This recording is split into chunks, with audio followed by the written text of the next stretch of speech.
How's it going, everybody? It is one of your hosts, the lover of story-driven hentai, Mr. Matty here. It is me, the LoneVaultWanderer, the king of kangaroos that never gets old.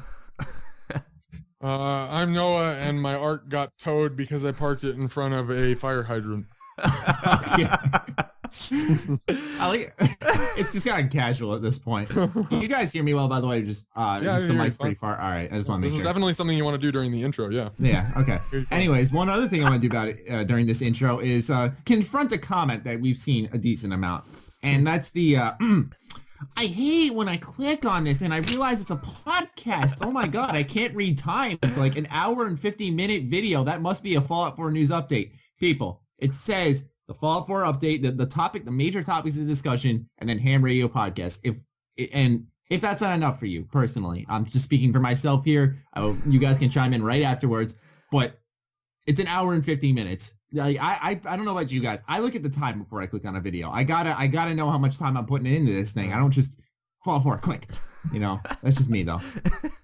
I feel like your fans they're really funny sometimes. I like reading the comments. Yeah, they're funny. I love them to death, but then no, I love them to death. But then there's like this small little tiny corner of fans that I just want to put into a room and just fight all of them at once. The 11-year-old?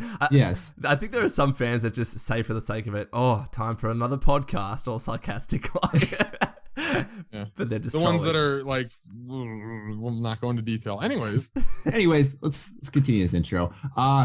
Every week we post a question for you guys and you answer using the hashtag H.A.M Radio Time. You can see it on screen. Tweet at any of us with our handles on screen, as you can see there, with the answer to the following question. Fallout 5 or Elder Scrolls 6? Which one would you rather see? Anyways. I'm sorry for this question. It's so stupid, but I have to say.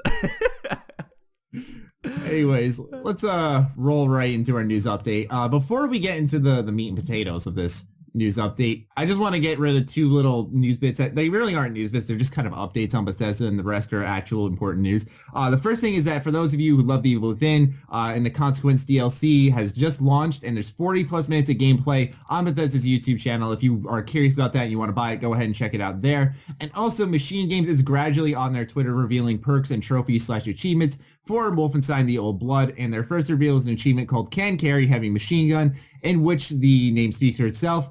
And in order to acquire this, you have to get 200 kills with the MG46. And this is unique to the New Order because you're not able to carry those giant machine guns usually. Anyways, I just want to get those two out of the way, and we'll roll right into our first actual news update.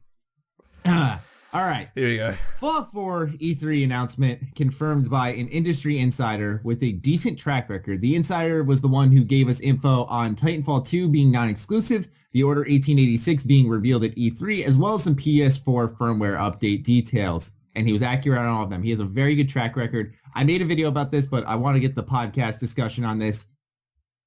What are we thinking? I mean, we've had this come from multiple insiders, but this one particularly, along with Shinobi 602, both of them have, they've been accurate before, and they've leaked info well in advance. I mean, it goes back to the thing we've said a million times. We're all pretty confident on a Fallout 4. I mean, this solidifies it quite a bit. Yeah. You know, so that makes me happy and excited, but, you know, only time will tell, but I think I'm pretty confident on it being released. And I think this will be a good testing ground for these insiders, because I think Fallout 4 will be revealed at E3, but if it's not announced this year, then that insider loses all credibility. So they're essentially putting their name on the line, even though it's not their real name attached to the account, but they are putting themselves out there and making a bold prediction. So, or bold, whatever you want to call it, because they know someone in the industry. Claim, yeah. So What's also interesting is it's not just an announcement. He also said that this year it's going to be released. But it's really it's coming out end of this year. That's a hashtag PS4. I mean, I just don't understand that. I don't know. Apparently, he's just a big PS fanboy, and that's it. But for me personally, my guess was that it's going to be debuted on that console, if anything. But I'd rather them show PC, do PC Bethesda, but I'm saying that I can imagine, since the PS4 is the stronger console between the Xbox One and the PS4. Not trying to start a console war here. What about the PC, Matt? What about the PC, Matt? PC Master Race. I was just saying between the two fucking home consoles. God. No. You offended me. What about the Game Boy, Matt? What about the Game Boy? Huh? I still have my Game Boy Color right here. I have Tetris.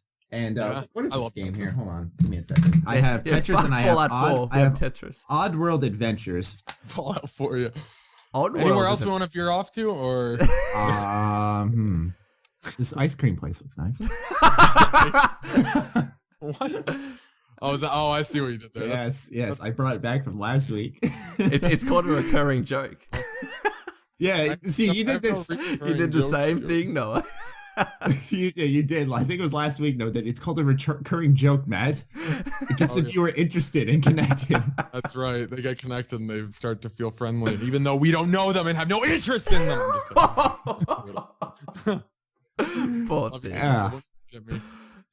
What's interesting, before we move on to our very heated news topic that will definitely be the bulk of this podcast, this insider came at me on Twitter today as we record this, okay? Oh, shit. So someone tweeted at him and asked him if the game will be on Xbox One as well during the debut or something like that. I don't know. It was a very simple question. And he was like, yes. Viewer tweets it at me, and he's just like, oh my God, it's on Xbox One. I just quoted it. I'm like, be careful, people. This guy doesn't have any proof for this, so don't get too hyped.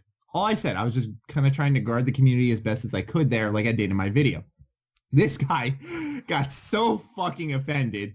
He came at me. He's like, you talking shit about me? Tag me next time. I'm like, bro, it's fucking Twitter. But I was asking him, I'm like, you really think I was shit talking you? Like, this is just me doing what I like to do, which is protecting the community to my best ability.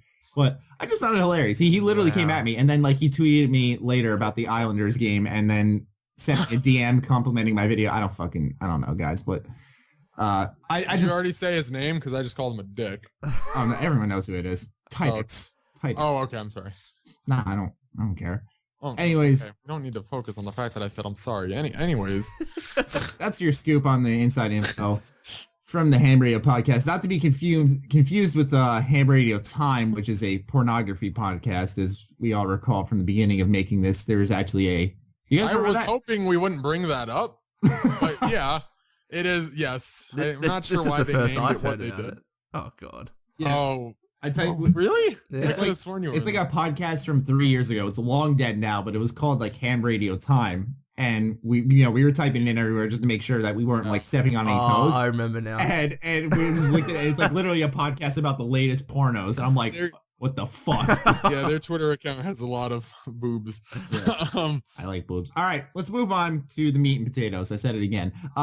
Steam is implementing a new system where users will have to pay for mods if the mod makers want to put a price on their creation. The first game where you can do this is Skyrim, which is currently one of the most thriving mod communities in existence. Okay. I have a question. Okay, can anyone just make a mod and make it for sale? Yes. Or does it have to go through a green light system? There's no green light. It can just immediately be on. Nah, the community polices it all. I think Valve said that specifically. We're not going to police this. The community will take care of everything. Okay. That's interesting. Because they're lazy. I'm not... I'm not against this, but I'm not really for it. It gives a good motivation for really cool, really in-depth mods to be put out, something like Lone Star. I would pay for Lone Star. Yeah. Because it is such an in-depth. So, I think this kind of thing is kind of almost an incentive-based thing. Now, little mods like this, the Spider-Man outfit that you wear in Fallout 3, Not friendly. I would not want to pay $1 for that or $2. That's same. Okay, I can live without that, but that then raises the question again, though, will the community let that be priced? If someone tries to upload that and let it be $1, will the community be like, no, fuck no, I'm not paying for this, Yeah, so it's a double-edged sword very much, because I've seen so many mods that I've gone to the end, they say, hey, didn't feel like finishing this, sorry about that, where if they're going to have a chance to make money on it, then they're going to probably finish it. Yeah. Which is great, because there are some great mods out there. The other side is that I'm so used to having these things for free, and that it just extends the life of the game, that I don't want to, it's you got the game now, the DLC for the official DLC for the game, and then you might have to pay for technically extra DLC, aka mods. I don't know. It's I get it, but it's just, I feel like this is a decision made by a bunch of suits who were kind of like, I don't want to say anti-gamer, but they don't know much about the actual gaming community personally. Yeah. It reminds me of like Nintendo and their anti-YouTuber policies where it just kind of doesn't make sense. And you just look at it and you're like, why? It doesn't make sense, but yeah. Yeah, but... Like, to be honest, I'm thinking that there are always going to be teething problems with this because, for example, if you pay for a mod, as you said, Matty, that's not updated, then you'll be pissed off and you technically can't get a refund because it's past that 24-hour point. And then if you download a mod which is paid for, which conflicts with another mod, then you can't get a refund for that. So there are all those kind of practical issues that they're going to have to get around. My honest opinion is that Valve should require every mod to have a free trialed version. So, for example, like if it's a weapon mod, I'm not sure how you'd implement that. Maybe the weapon is kind of lower res, for example. So it's not that, or maybe like a time period. Just you download it, you're only able to use it for a day or 2 days. Something like that. My question is, not to interrupt you, Lone, but how do they verify? Like, they could put like all their effort into an hour worth of a mod. And like I buy it, I play it, and I'm like, this is good, but in the end, it's like, it's actually not complete or something like that. How do you verify that this is actually going to not happen to people who put their money into these mods? Because if it's all run and policed by the community, then how do they keep this in check so that people aren't buying these crappy mods? Well, see, that's the thing. Even you can still make like $15 off a mod that's crappy, and then that's it, But that's the problem. The community, they're going to have to trial and error. Some people are going to have to buy the mod and test it out for themselves and see whether it's good or not. This is why I think that there should be trialed versions which are free. And that way you can test a mod, you can see whether it conflicts with anything, and that way you're like, all right, now I want to go to the proper version of this mod, I'll pay for it. Yeah. So one other angle we need to look at this is the split between the creators, Valve, Bethesda, and even Nexus. So I have a paragraph here which explains everything.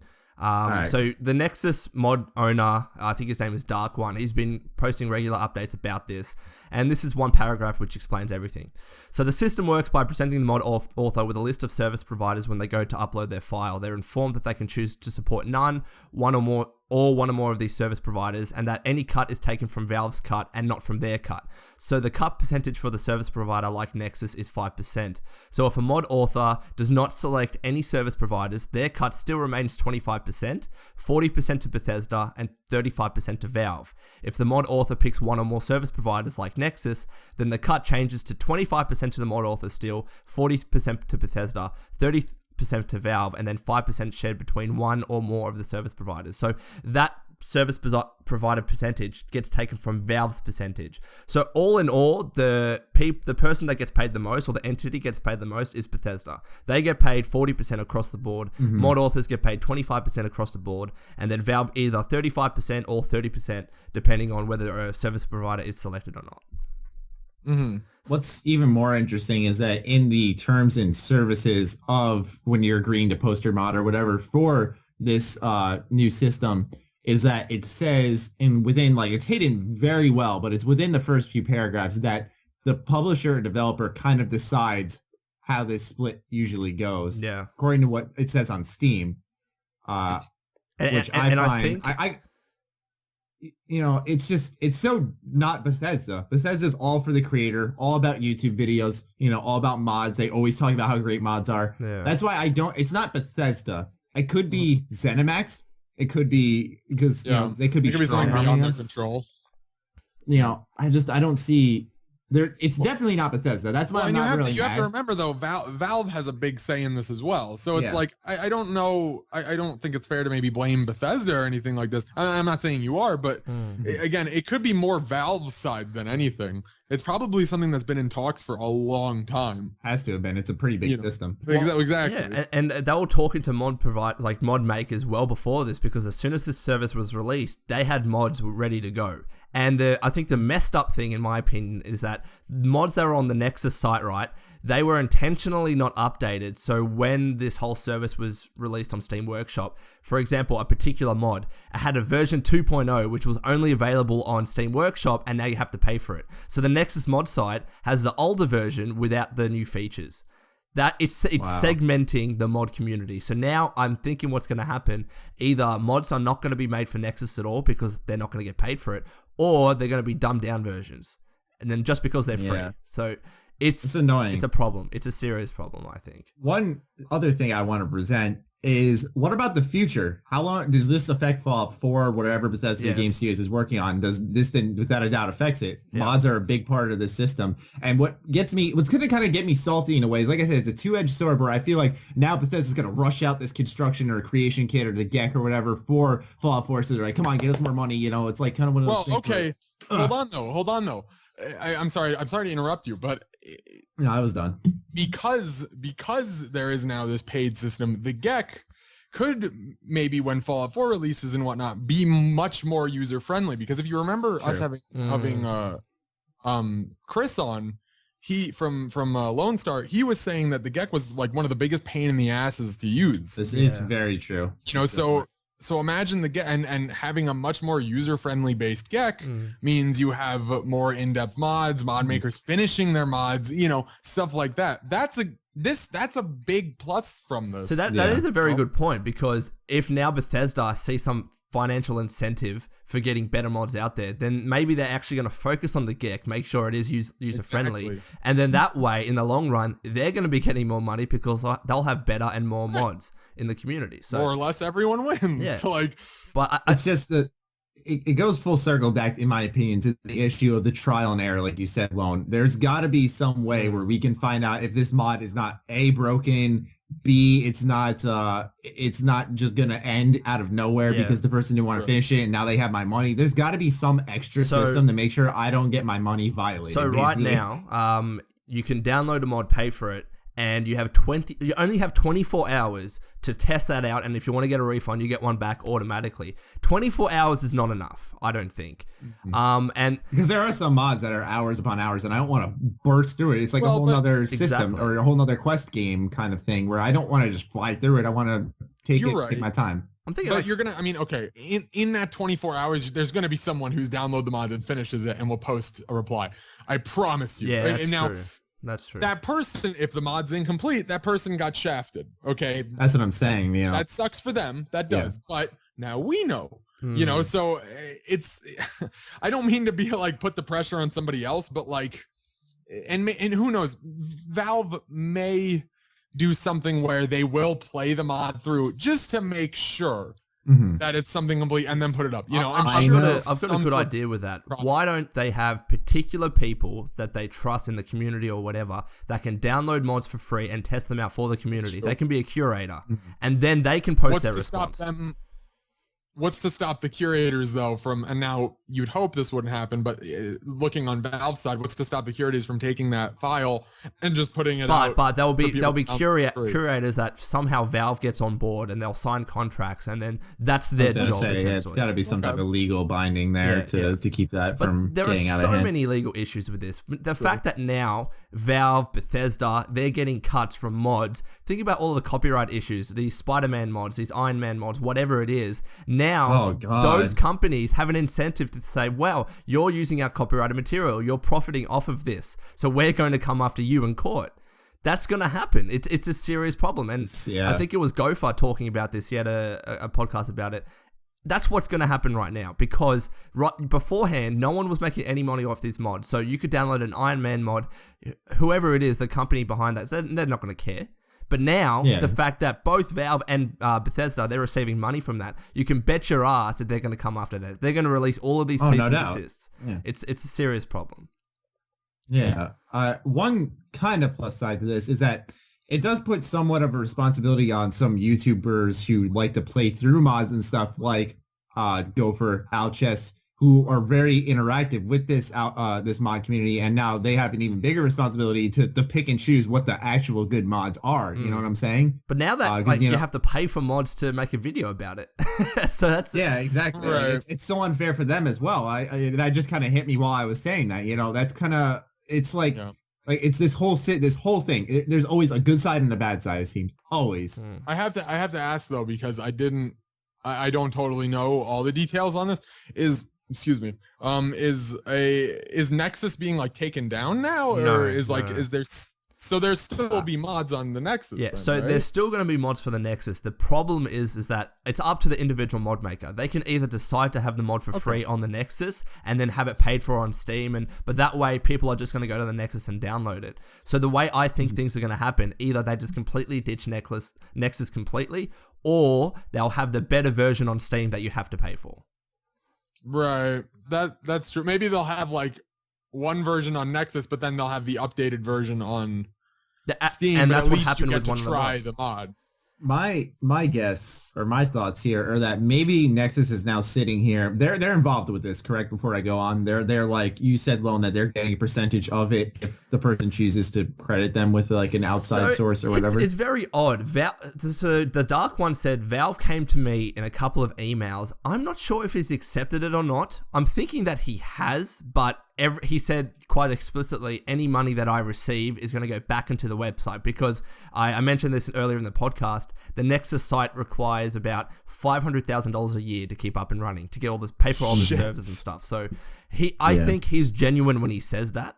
But again, we don't know what could happen in the future. Nexus could profiteer off this even more. Who knows? I was going to say, my thoughts, now that you say that, I don't know if now it's actually even possible. My thoughts are that maybe Nexus is sitting there. Maybe they haven't accepted yet, although it sounds like it. And maybe, Dark One's sitting there thinking to himself, maybe I should think of a counter system where it's just Nexus and the mod creator. And maybe Bethesda, I'm guessing, would have to be involved in this. But I'm saying like just those three kind of cut out Valve because Nexus really doesn't have anything to do with Valve and the Steam Workshop. That's a whole separate modding platform. So they can make it so it's a system between Nexus, the modder, and Bethesda or ZeniMax, whatever you want to say. It still involves payment, but perhaps if you came with a more content-friendly system for both the user and the mod creator, something along those lines. If I'm him, I wouldn't accept it right away. I'd try to, and it's really hard. I couldn't think of an idea right now off the top of my head, but I feel like if I'm in his shoes, I would try to think of something because right now he can really get fucking just completely wiped out of the competition, which is unfair. Yeah. I think that they're throwing him a bone with this 5%, but he's not doing anything. So I guess in this way, he can keep afloat because he's receiving some sort of financial benefit from the Steam Workshop. But the problem is if people buy the mods. So well, if people buy the mods and if when somebody uploads their mod, they select Nexus as a service provider. That's the problem because they can just say, I have no service providers. But the thing is, they might as well do that because it's not like their cut's going to change. It's the cut to Valve is going to change. So I think that if somebody has built themselves from using or from, distributing their mods through Nexus, I think it's good for them to say, all right, now I'm going to take cut from Valve and give it to Nexus. They might as well. It's not affecting them. But again, it's still up to them. I know right now, Gabe Newell, like right as we do this podcast, it's probably going to be done and over with by the time this podcast is up, if anyone wants to check it out. But I know right now Gabe Newell is doing like an AMA on this mod issue and everything. Huh. Is it happening right now?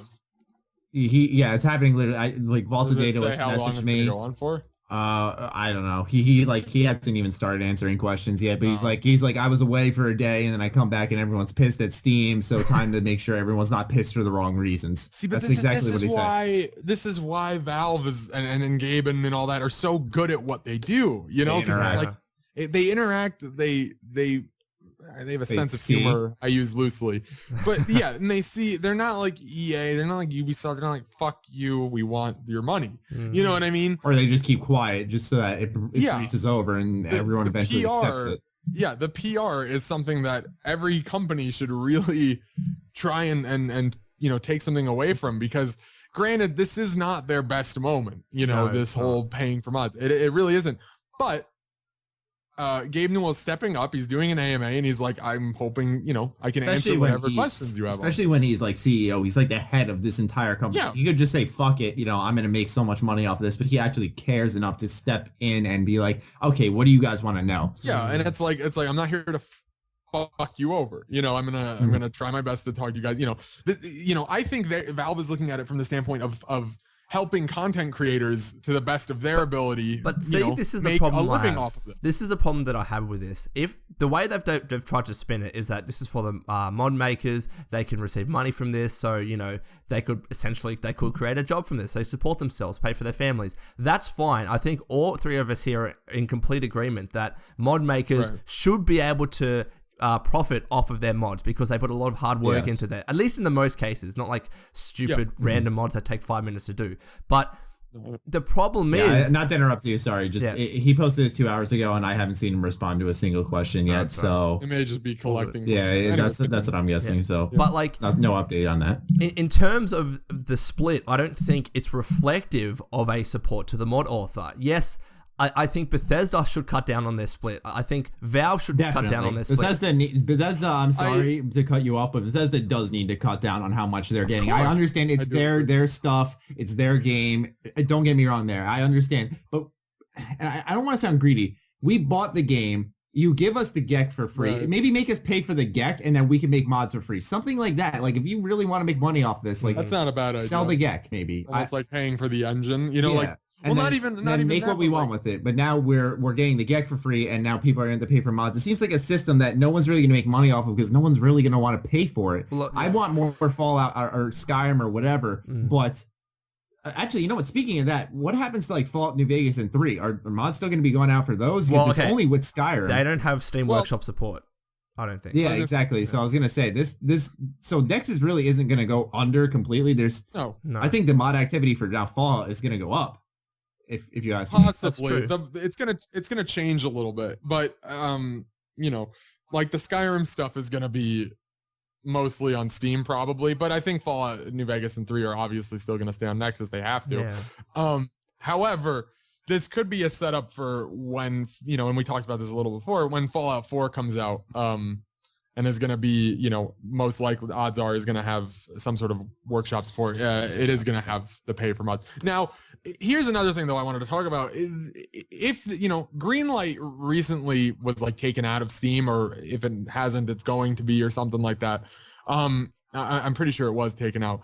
But that's just because it wasn't really doing that great. You know, people weren't that into it. You know, I liked Greenlight, but other people weren't that into it. You know, and that's my point for this stuff is like, if this doesn't really succeed, you know, and you're finding people not posting mods and stuff, odds are Steam are just going to blow it over. Well, you know, there's this. Yeah. It's the whole leaving it up to the market. Because that's how economics works, right? You leave it up to the market. If the market does not respond positively, then that thing is just going to go under. Because even though it's like, oh, Valve doesn't have to do anything for this, they technically do. I mean, how much work would have gone behind all of this, getting these systems paid up, set up so they have to, you know, distribute funds to people. They have to get this, maybe additional servers. I mean, who knows what they had to do, the legwork behind this to get this up and running. So if they don't see the financial benefit from it, I'm sure that they'll get rid of it. Or if people completely reject the Steam Workshop and just block it, and because they don't want to use it, they don't agree with the system, then they might also say, all right, well, now we're not going to go through with this. But to be honest,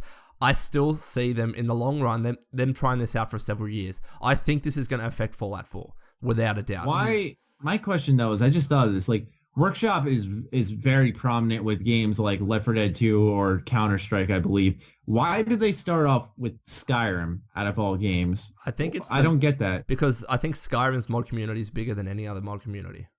You think so? Yeah, probably. I mean, it's still one of the most played games on Steam to this day. Oh yeah, no doubt. Just I don't know. I just thought just because there are a lot of Fallout mods doesn't necessarily mean it's the most modded for. Well, no, I Fallout's essentially its mod community is very slow now, which makes sense because Skyrim is the mods for Skyrim, which is why this upsets me mainly, is because the Skyrim is the first game I ever went into mods for, and they were just so amazing. Like it literally was a breath of fresh air into the game after playing like 400 hours on Xbox 360 and then actually trying it on PC. So that's why it upsets me, but I don't know. Maybe it's I just wonder why they start off with Skyrim. Why does it have to be Skyrim? Oh.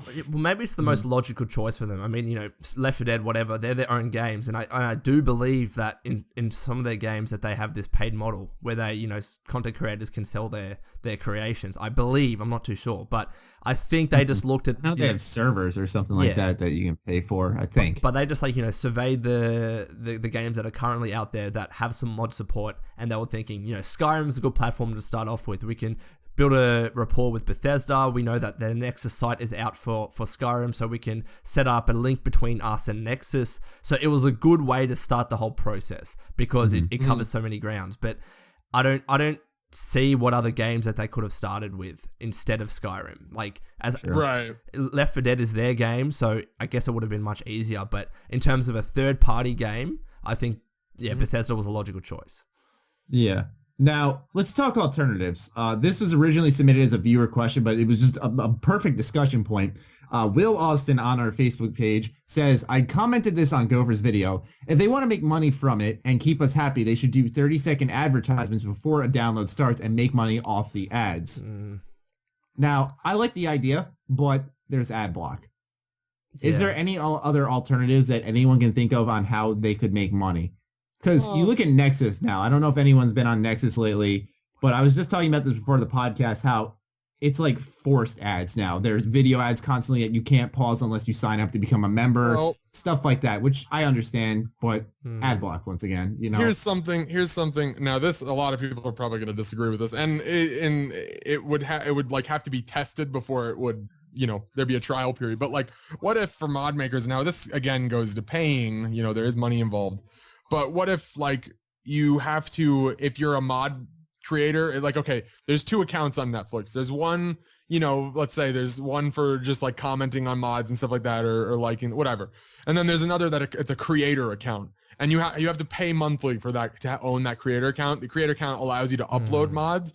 However, let's say it's only like $5 a month, let's say, but you have enough creators, that adds up, Are you advised? Are you against that? Are you with it? I wouldn't think that would be that big of a deal. That's just my opinion, though. Again, it would have to go through a trial period, I think that this whole model is going to evolve into something that when you look back on it when it first started, it looks completely different. So, of course, like, everyone was expecting these teething issues, but in terms of what other alternative I think would work well, again, having it could be a similar type of model, but having a free trial period for a particular mod, or at least having mod curators, I can't say that word, that actually test the mods on people's behalves, and then they can post their responses, something like that. I think the model itself, it's flawed, but in its overall design, I think it could work, but they've just got to work on particular things, like practical issues that have already come up. Like, for example, how mods have been stolen from Nexus and uploaded to Steam Workshop, and people have made money off that. I mean, that's a big deal. Now, that's really bad. They need some type of verification or something. But one way that they did get around that, though, is, I don't think it was necessarily intended for this, but as a mod maker, you can't get paid until the mod has made, I think it's $100. Yeah. Oh, that's interesting. It's a lot like YouTube or Twitch in that respect. But the problem is that it's not that, if you make $100, then you get paid. Your mod has to have sold, what is it? So if you're getting 25% of $100, right? $400 is what you'd have to make. Exactly right. So your mod would have to sell for $400 in total before you see anything from that. And the thing that I don't like about this is that if a bunch of people don't reach that $400 mark, which is going to happen, Valve still has that money. Bethesda still has that money, and the mod maker has never been paid because they've never reached that threshold. That's true. Now that's a good way for saying, all right, if it's a stolen mod, for example, then at least the mod maker, the one that stole it, never got paid for it, and then Valve and Bethesda can easily refund those funds. But if it's a legitimate mod maker that never makes the required threshold, then Valve and Bethesda still have money for it. And they have the full amount. Think about it. They not only do they that's have... what I'm saying. Bethesda needs to move their fucking thing down. 45% or 50%. Like, come on, Bethesda. Like, let's simmer that down. Bump up the creators so that you and them are kind of equal. Valve should stay at 30. Valve's in the good happy medium in my position. I think Valve should be 20. I think Bethesda should be 40, and then the mod author should be 40. That's my opinion. I think that's reversed. I think. If you want my honest opinion, I think Valve should have the lowest percentage. Yeah. Because, or not Valve, I'm sorry, Bethesda. You reckon? Should have the lowest percentage. Valve is hosting, it has this on their or not engine, but like OS, gaming OS. Yeah.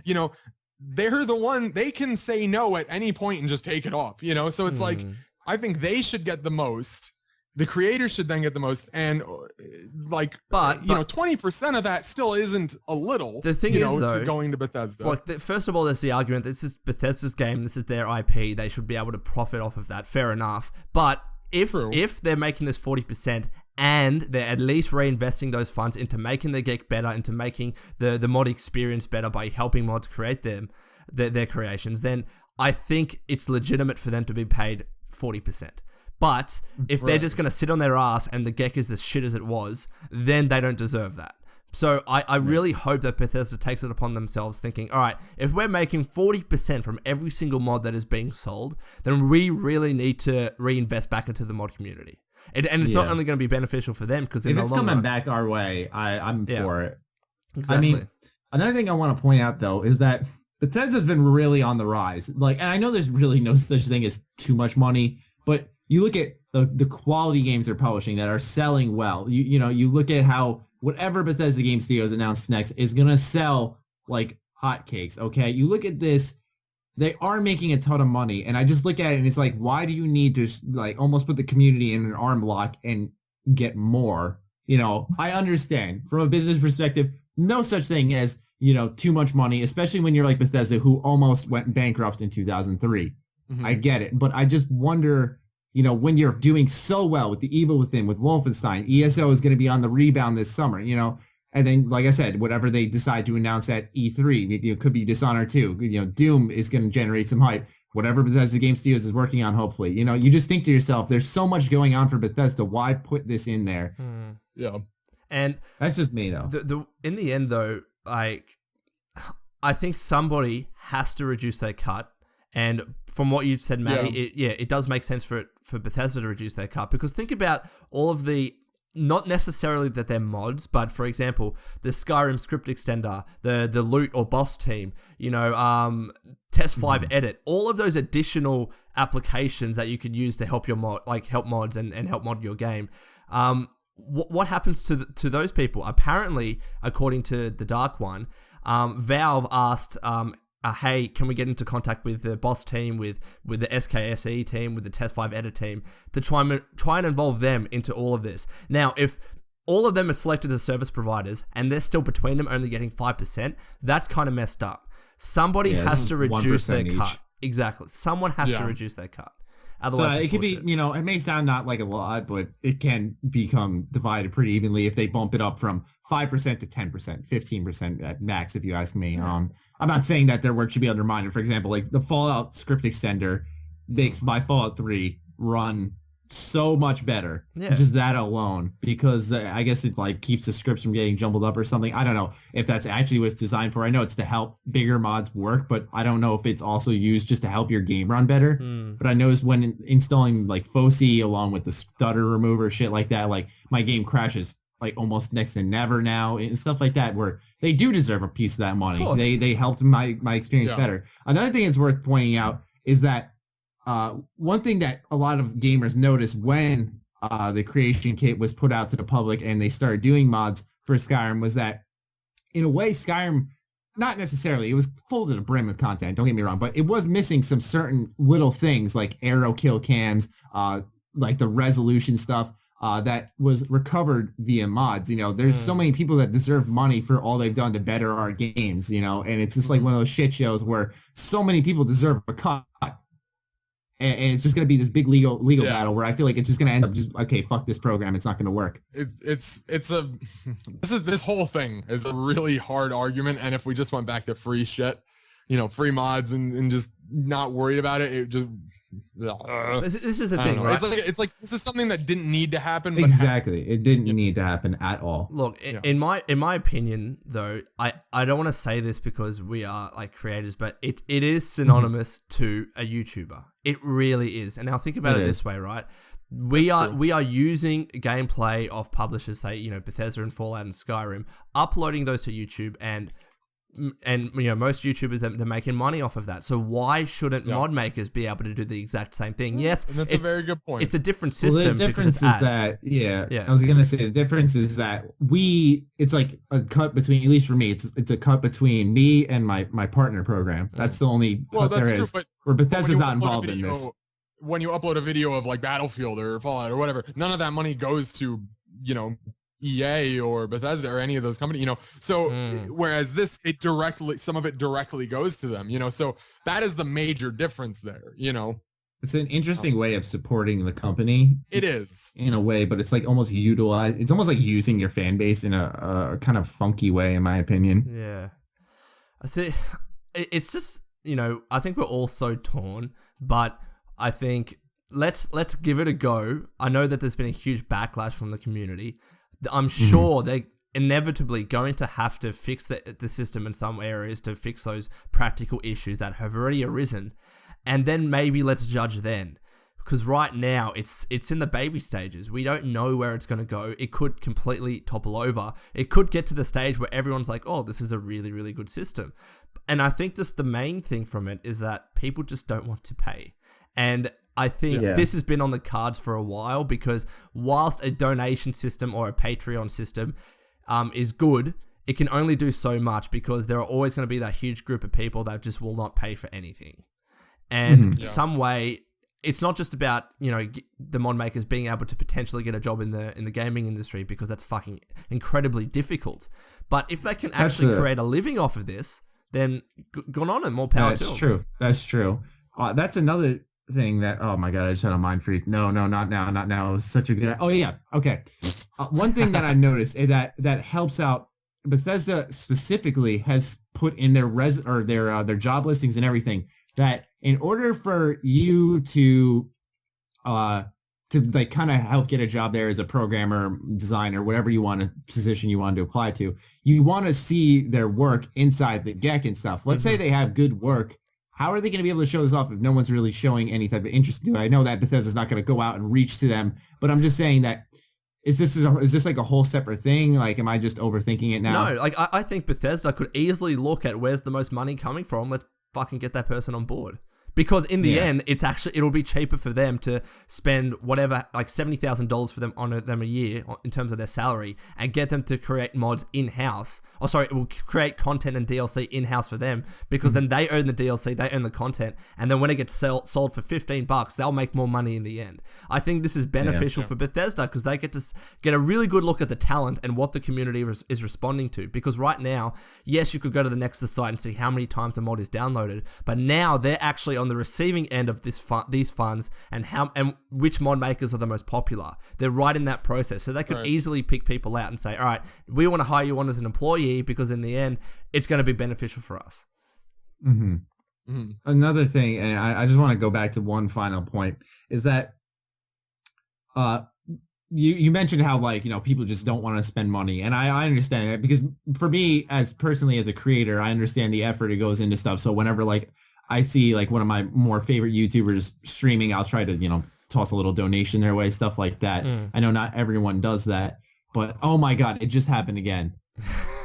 I can't fucking believe this. We've had such a good having like a seizure. What is happening? Like, no, just I fucking lost my. I'm kind of an expert on this. Like, are you okay? Oh my God. It was.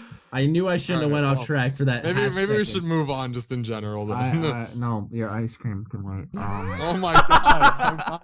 This is going to become a recurring joke. Hey, although someone did a Photoshop, I'm sorry, I don't know who it is, but someone did a Photoshop of me as like a little baby. I think it was that Billy guy. I think it was Billy. I don't totally remember. I'm sorry. If it was you, Billy, you're awesome. Hey, I know. If it wasn't you, Billy, on your arc, I guess you're still awesome. On your arc, Noah, are you going to sell ice cream? Possibly. I've been working into that. I'm looking at different brands and kind of doing. We're looking at mod makers currently to see if we can, you know. It needs to be a split between the art creator and Noah, and then the mod maker. Exactly. It needs to be like a triangular effect. I guess what I was saying wasn't really too important, because it somehow slipped my mind. I'm sure it'll hit me later on, and I'll just interrupt someone. Not what you say is that important. One final news update, not really a big discussion point, but this week the Elder Scrolls Online console beta has begun for both the PS4 and the Xbox One. It is currently a closed beta, which I find is a bit silly. Everyone knows what this game is like. Just let everyone hop in and fucking play it. Like, ugh. I don't know. Yeah. Anyone got anything to say about the console betas? Fuck consoles, PC Master Race. That's so mean. Anything for you, Lone? I don't have a strong opinion either way, to be honest. But yeah. Just to be clear, I don't care what you play on. If you play on a console because you can't afford a PC, that's fine. I don't, because I know people are like, well, I don't want to spend $1,000 million on a PC. Okay, that's fine.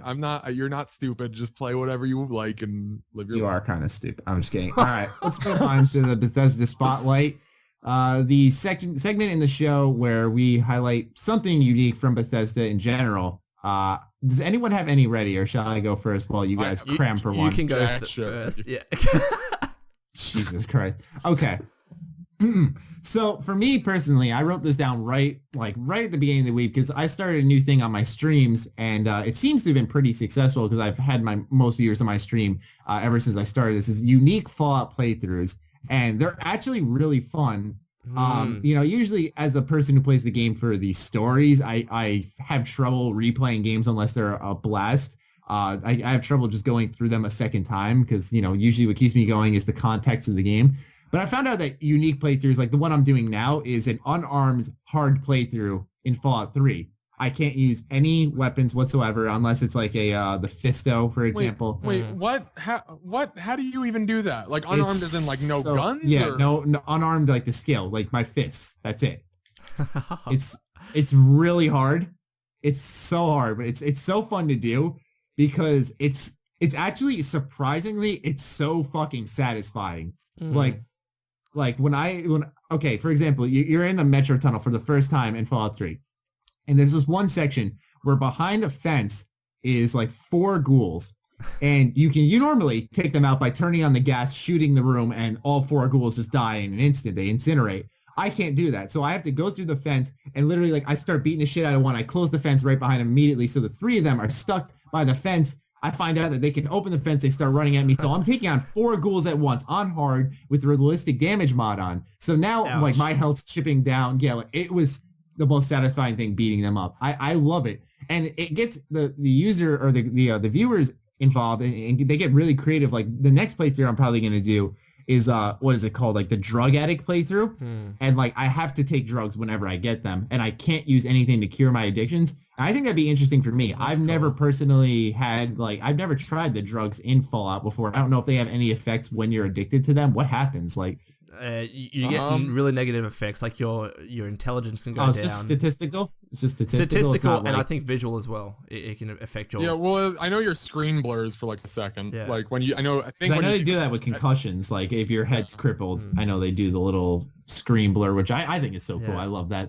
The sound it makes. Is it really next gen for you? It's awesome. That like a 2-second like video effect, yeah. Yeah, that 2-second video effect. Well, it's also the sound it makes. Like, see, I'm a sucker for certain sound effects like that, and the I love sirens in video games. Like they always give me goosebumps. Like the and like it's like big chaos going on. Shit, it always gives me goosebumps. I fucking love it. Fallout 4 needs sirens. On this topic, I don't know if you guys know who Many a True Nerd is. He did a Fallout New Vegas playthrough where I kid you not, he said that he could not heal himself, and if he died, that's it. And he Iron finished Man the game. no healing playthrough. God damn. He fucking finished it. I'm thinking this guy did not use one stim pack, one healing item, didn't drink anything. That's pretty crazy. And that's the thing. It's such a unique thing, and he got so many people to watch it because Fallout fans, we've all played through the game, we know what it's like. But when you have that different kind of playthrough, it's a different experience that I'm not gonna do it myself, but I want to watch someone else do it. You know what I mean? So yeah, it's fun to watch. Yeah, I was the asshole who told myself I would do a Skyrim playthrough only magic, and like an hour in, I was like, "Fuck this." I'm pretty sure me and Noah have just this awful history of saying, "Oh man, can't wait for this game. Playthrough is coming your way on launch day. Get ready." And then I do no videos on this game at all. Like you guys want a let's play of insert game coming out in a week here. Oh, okay, I'll do one. Game comes out and I'm not gonna do a let's play. Yeah, I want to just experience this game. Like I remember for Batman Arkham City, I was hyping it up the whole time to my 200 subs. I was like, "You guys ready, man? I'm gonna give you guys an Arkham City playthrough." Okay, now this is the thing. It's so interesting that you brought this up. What's gonna happen with Fallout 4? Because we want everyone asked me. You guys do a playthrough, Matty. I'm like, oh, but am I really going to? Hold on here. Now I'm going to tell you something. It's going to make your whole life a million times easier. Rather than just doing the classic Let's Play way, just live stream it. Upload the. Now you're going to have to do a little more. Download the VODs. Cut up the VODs. Well, still the way download the VODs. You know, hold on. Shut the fuck up. Download the VODs. Download the VODs and then just upload them in like 20-minute intervals. Or you can just stream through Google, stream through YouTube, and it's automatically uploaded. But what I'm going to do, I think it would be more beneficial for you to do Twitch, but yeah, just because you have the subscriber button and all that, it would, you know, financially you get more money, Matt. I think I'm gonna play through it because I'm a fan and I don't want to ruin my experience with a Let's Play, because you kind of have to like always keep talking and keep engaged. But I'm just going to record everything and then make videos afterwards. That's the way I'm doing it, but yeah. Well, I think Life is Strange was a good test for you, Matt, on how well you do at paying attention to the story and the chat at the same time. And I've noticed you do a pretty good job of it. Thank you. You know. So I like, it's just, for me personally, I feel like when I'm doing playthroughs, I'm like, oh, this would be great for the video. And I don't really focus more on what would be fun for me as a gamer more than what would be fun to watch. Yeah. That's why I get so torn on doing playthroughs, at least with Fallout 3. I mean, I fucking know the story out the back of my hand, for God's sakes. Like, I can do any playthrough on that and still be entertaining. I feel like with Fallout 4, I'll just be sitting there in a dark room in silence with my mouth gaping open, just no, I mean... okay, this is what I think. One weekend... But people who don't have the game will love watching you play it. Yeah, no, I'm definitely going to do some type of streaming playthrough content. Just, I don't know if it's going to be my initial first ever playthrough will be on... you know, on camera. This is what I think, right? Beneficial. On the first weekend, just take like 4 days off and smash out the game completely from top to bottom, finish it out. That would break my heart. I've been covering the game for 2 years and I beat it in 4 days. But thereafter, then you can do your playthroughs and you've already played the game. True. I don't know. Whatever. What else topic there? Does anyone have any spotlights ready? Trying to give you guys some time. I didn't think of it. Okay. Well, okay. I'm going to break the norm here, and I've planned this out like at the beginning of the day, but I'm going to do it right now. None of you know about it, okay? My Grand Theft Auto highlight of the week. Whoa, this is blasphemic. This is a curveball. It's blasphemic. My Grand Theft Auto highlight of the week had to definitely be not finally, but getting, having the patches roll out and having it work really good. Now, it wasn't not working before, but work even better and nicely and like 1,000 times. Anyways, we were doing a heist. No, we weren't doing a heist. I was playing with some other friends and we were playing golf, and it just reminded me of how you, Matt, you and I and Connor used to play golf in Grand Theft Auto, and we would just spend the whole time playing a peaceful game, shit talking each other to no end. Like Matt would miss like the putt or miss the par or something. And I would just be like, you fucking suck, you fucking piece of shit. And just like racial slurs, homophobic slurs, everything you could imagine were being thrown. Now, obviously we don't actually mean what we said, but anyways, it got intense. But yeah, that's my Grand Theft Auto highlight of the week. Wow. I'll quickly mention a Wolfenstein spotlight. It's nothing major, but I'm fucking enjoying the game. It's one of those games where you could just sit down for an hour and play it, because it's not... Have you been streaming? No. I was going to get into this later, but I'm getting fast. I'm getting faster internet tomorrow, so I will be able to stream starting tomorrow. Cool. Pretty cool. But yeah. So we'll get into that later when we talk about my PC. Yeah. All right. But anyways, you're playing Wolfenstein. That's cool. Yeah. Any specific example? You said, I'm playing Wolfenstein. Well, fuck you. I think it was more... putting you in a corner here, Lone. You need an example, goddammit. No, I'm going to crack the whip here. Kick him like the kangaroo that you are. I guess it was more of the aspect of how... Wolfenstein is more of it's like a mission-based thing. So, you can sit down there, you can complete a mission, and it's not so in-depth. Like with Fallout, for example, right? I feel like when I play it, you have to play it for 3 hours, 2 or 3 hours. But with Wolfenstein, I feel comfortable playing it for like an hour, and it's that really quick-paced, fast game that then I can just exit out of it and then, go back and play it another time. But it's not that drawn-out experience that I feel like I have to immerse myself. So yeah, I don't know what you guys think about Wolfenstein. I don't know, Noah, have you played it?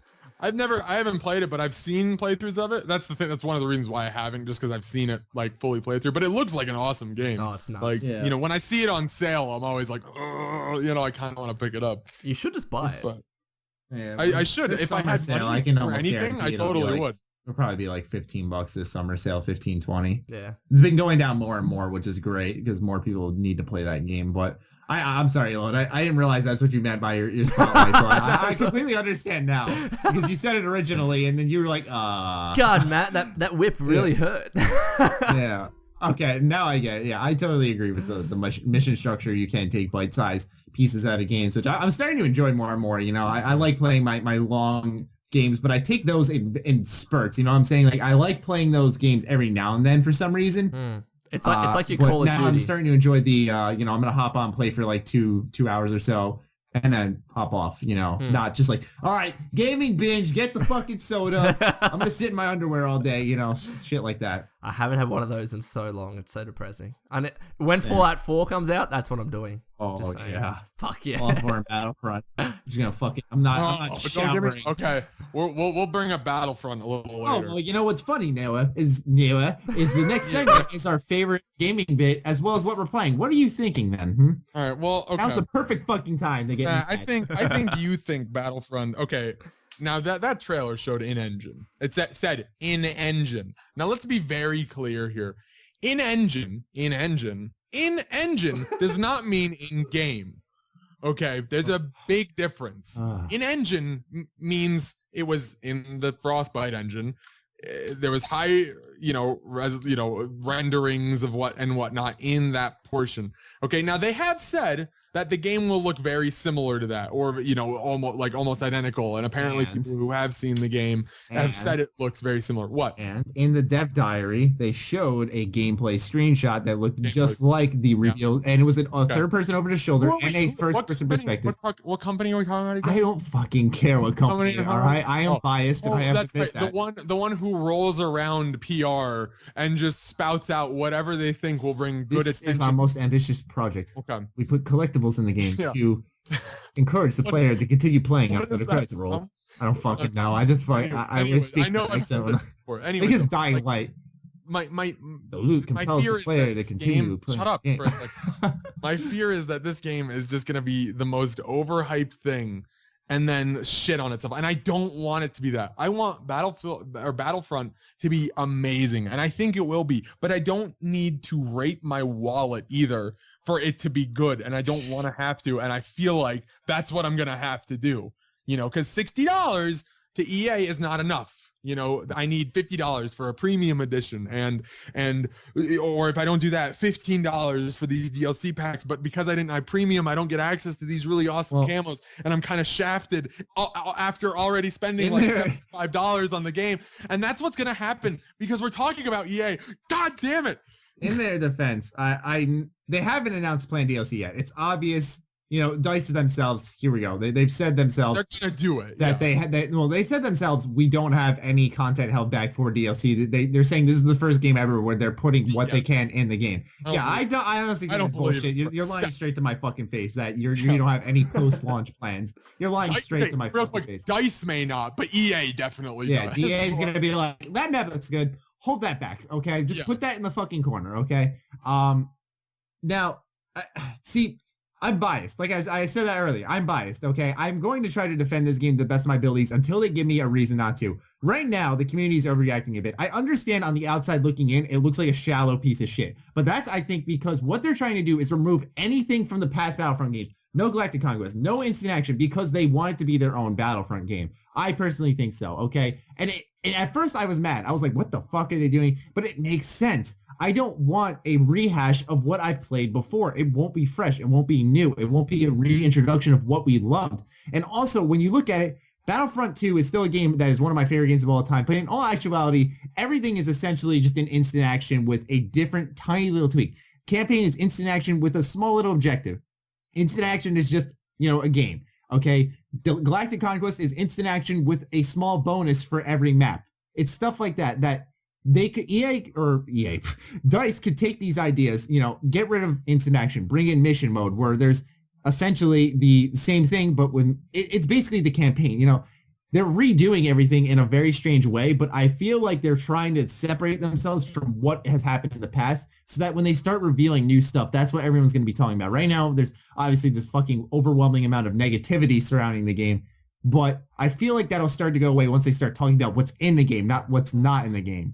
That's a lot of. I'm glad you're so optimistic about it. I'm very rarely optimistic too. But I have been shafted by EA enough times. I regret buying Hardline to every extent, and not even because it's a bad game, but because it's a $60 game with all the DLC trimmings that every other Battlefield game has. Of the fucking $50, what's it called? Premium. Yeah. And if you don't, with the premium add-ons and all that, and it's just like, it's such a shallow game,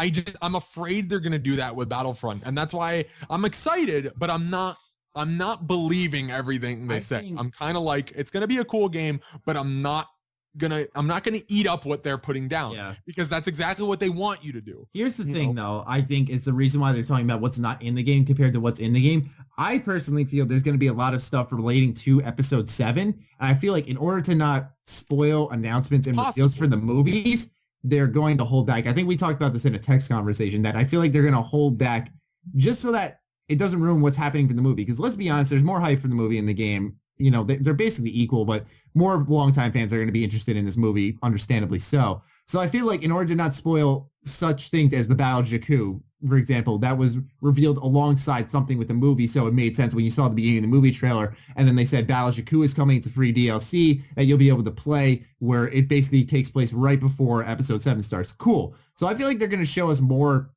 planets or stuff relating to episode 7. That's why they're holding back, because they have to. Personally. Okay. I don't see the logic behind talking about what's not in the game more than what's in the game.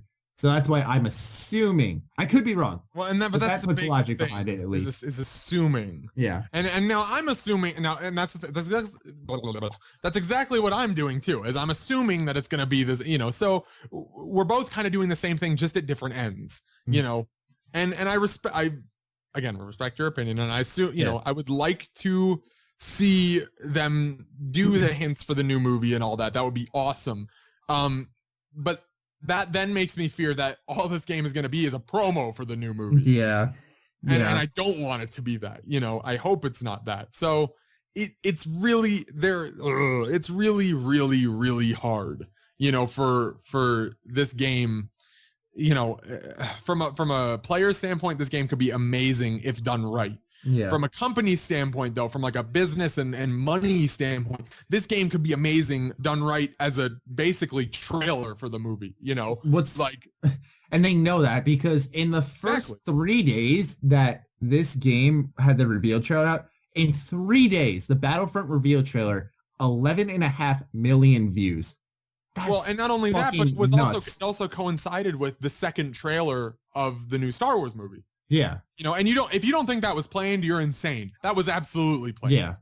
I'm saying, it's, I don't know. We'll see what happens, but let's move on to the next segment of what we're playing in our movie, or not movie, game news and stuff. But I've been talking a lot. So if you want to go alone, yeah, I'll go. And as I said before the podcast, I'm going to take this opportunity to talk about my PC. So as many, I don't know if many people know, I have an Alienware X51. Now, this is a small form factor PC that, yes, I didn't build my own PC. I know it's so much cheaper, blah, blah, blah. But in Australia, it's fucking annoying having to buy parts separately and having shipped internationally or from providers, etc. So I just got this from my local store. I had warranty on it, so it was all cool. But it's gotten to the point now where I have a GTX 760 and that it only has 1.5 gigs of VRAM. So I'm thinking, all right, I think I need to upgrade it, at least something with 2 gigabytes of VRAM. And I'm looking at, the GTX 970, which is about, I think, 4 gigabytes of VRAM and, brand new video card. It's all cool. The problem with the X51 is that, one, it has an external 330 watt power supply that can't be upgraded, which is very, very frustrating.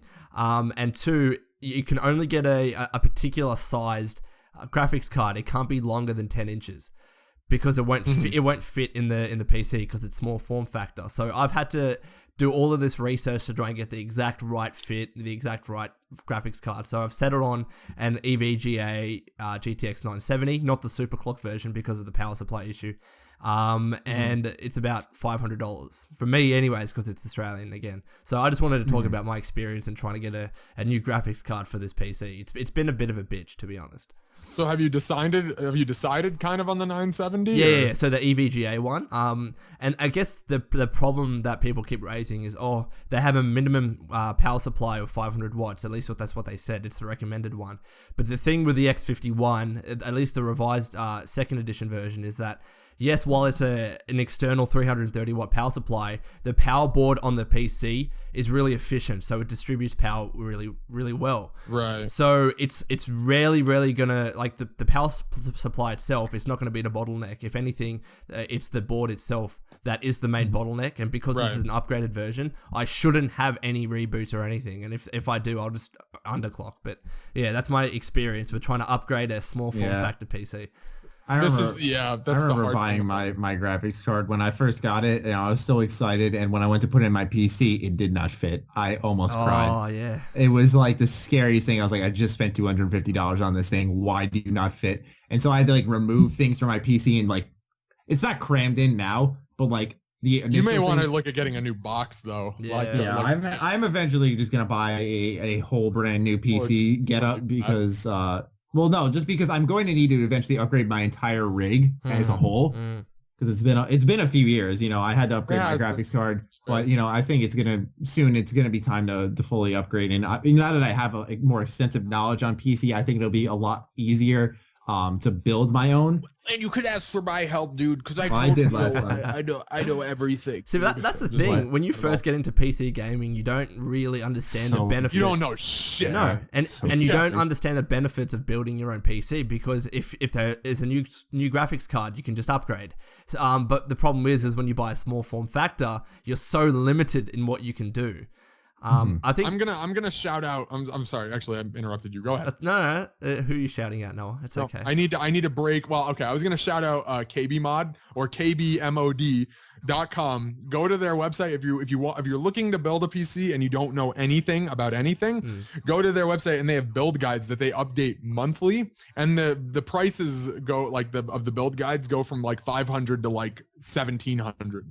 So like you can look, you can get right budget and these guys all worked in IT, and they know their shit. I actually watch their podcast weekly. I love it. But they know their shit. So I mean, if you're looking at in the market and you want a whole new thing, go to their website. See, this is the annoying thing with being in Australia. Like right now, I'm paying just as much for a GTX 970, where I know you guys could pay that same amount for a GTX 980.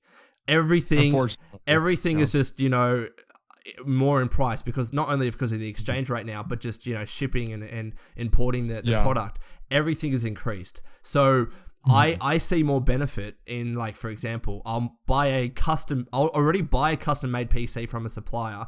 It might be a little bit more in that sense, but at least I don't have to ship all of these expensive units in, and they get those same units at a discounted price. So in the end, it could be a similar price, and you're just paying someone to build the PC for you. And then that way, at least it's pre-built, and if you want to upgrade around the edges, you can learn how to do that. That's my thinking. But anyways, What I want to talk about this week, what I'm playing is Shovel Knight. This game has been out for a while, but it just came out for the PlayStation 4, PS3, and the Vita. I thought you were about to say Vita.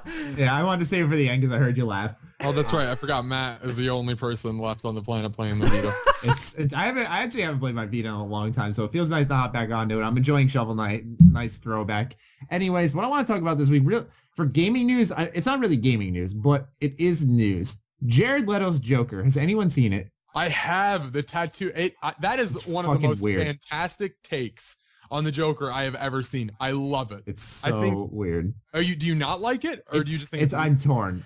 I'm torn as well. It's very different. I think it's fantastic because you have the 80s Joker. I don't remember exactly when the movie came out, but it was what was the name of the actor? Jack Nicholson, who had as the Joker. An actor. And he played the kind of like classic Joker. Okay. Then you had much later on, you had the Heath Ledger Joker, which was one of the most, I think one of the best Jokers Yes. we've ever had. Yes. You know, that insanity mixed with almost like the homelessness look. And then you have what's his name again? Now the one that we're talking about now. Jared Leto. You have his Joker. And his Joker reminds me of one of the Jokers that you would find in one of the alternate universe comics. And I think that is such a cool way and cool route to go. You know, this kind of like, he looks like a meth head. You know, he just looks like this insane, and we'll have a link to the image, or the image will pop up or something. Provided I remember. Yeah, remember. Yeah, I did. See, I'm looking at it right now. Like, okay, you see on the top it says damaged. Over, you know, that's so cool. That's so significant. You know, he has the the tattoos. Like, these tattoos are so fucking cheesy. Ha ha ha. No, but they're not though, because if you look at his arm, he's got the mouth. You know, the smile. Yeah. He puts that over his face, and that's his smile. You know, that's his mouth. You know, he has the purple glove, and he's shirtless, so the purple glove signifies the purple jacket. You know, the green hair. I'm not a big comic reader, but when does the Joker walk around fucking shirtless? But that's the point. That's what I'm saying. It's the alternate universe. You know, there's an alternate universe where Batman, what's it called? Batman's mom, or I'm sorry, only Batman's dad gets killed, and his mom becomes the Joker. And Batman's arch nemesis is his father as the Joker. Yes, this exists. No, it doesn't. You know, yes, it does. I promise.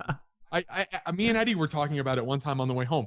This is of my knowledge from Eddie. So, and Eddie's a big comic reader, good friend of ours. Yeah. So I'm gonna assume it exists because of Eddie's knowledge of comics. But that's what I'm saying. No, it's one of these so awesome things. I love it. I'm all for it personally. You know. I mean, I'm overall excited for the movie Suicide Squad. So how hot does Harley Quinn look? She looks awesome. Have you seen her? Yeah. Is there a new Harley Quinn? I haven't actually. I'm gonna look. You haven't seen the Harley Quinn? Oh my god! I definitely have, but I don't remember it. I gotta look at it now. Are you saying is it the new Harley Quinn? Like the you know how the Jared Leto photo came out? There was a similar one with Margot Robbie of Harley Quinn. Have you seen? I'd like to see that if you could link it. I will tweet it to you. I love how we just tweet each other during the podcast. Or just tweet it to me. Yeah. All good. You guys can keep talking as I'm on my phone. My favorite color is blue. I grew up in New York. I was born in California. You know, that's really interesting. My favorite color is blue too. I'm like, yeah. Oh, that's green. Let's go on a date. What's happened to this podcast? I'm trying to find this photo. You putting in the God DMs damn it. or no? I just tweet it to both of us. Yeah, my internet's loading. Just 1 second. Continue, guys. Internet. Oh my god. I'm getting better internet tomorrow. I can start streaming. You just hear like the dial-up modem sound. Mom, get off the phone. I had to do that at my grandma's house whenever I wanted to play RuneScape. Oh, but yeah. some of the funny story here. I'd go over like every weekend and expect to see my grandma, but instead I end up holed up in her room, just turning on her dial-up AT&T fucking internet and playing RuneScape by myself. Oh my god! Grinding a few levels out at grandma's house, getting my wood cutting and fire making up a little bit. What do you guys think about RuneScape? Never played it. I never really played it. I hopped on it recently. It's a shallow form of it's a shallow version of its former self. It's so what it once was. Yeah. See, I never really played it. I never really got into it. But I never really had that great of a computer as a younger kid. But I did have. I used to play it on my fucking 200004 compact laptop. You could have ran that thing out. I probably could have played RuneScape. Shut up. I probably could have played RuneScape, but I spent most of my time playing City of Heroes. Shout out to City of Heroes, which is no longer playable. But yeah, I don't know. RuneScape is one of those few games that usually you look back on yourself and you're like, what the fuck was I doing? But RuneScape, I don't regret any of the time I put into it. That game was a blast.